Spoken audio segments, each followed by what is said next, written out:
பெற்ற செல்லமாக பிறந்தால் துச்சலை. பிறந்து துச்சலைக்கு பெண்ணாக பிறந்து சீரும் சிறப்போடு செல்வத்தோடு வளர்த்து வருகிறோம் என்றால் பார்த்தா என்ன அழகு. அகத்தின் அழகு முகத்திலே தெரியும் என்பார்கள். முகத்திலே தெரியும். சந்தோஷம் தான் இருந்து கொண்டிருப்பார். இருந்தாலும் இப்ப கொஞ்சம் மன சோர்வை. ஏன்னா ஜெயில போட்டுக்கிறாங்களே. தங்க சிறையா இருந்தாலும் அது சிறைதானே. தங்கத்தில் இருந்தாலும் சிறைதானே. ஜெயிலுக்கு சொல்ல வெள்ளை சேலை தான் கொடுப்பாங்க. இந்த அம்மா கருப்பு சேலை கொடுத்துருக்காங்க. தவறு செய்தவர்களுக்கு கஷ்டத்தோட மன கஷ்டத்தோட இருக்கிறாங்க.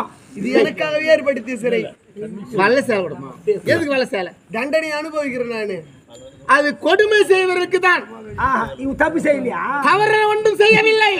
சும்மா ஒப்புக்காக சிறைசாலையானா விட்டுலாமே.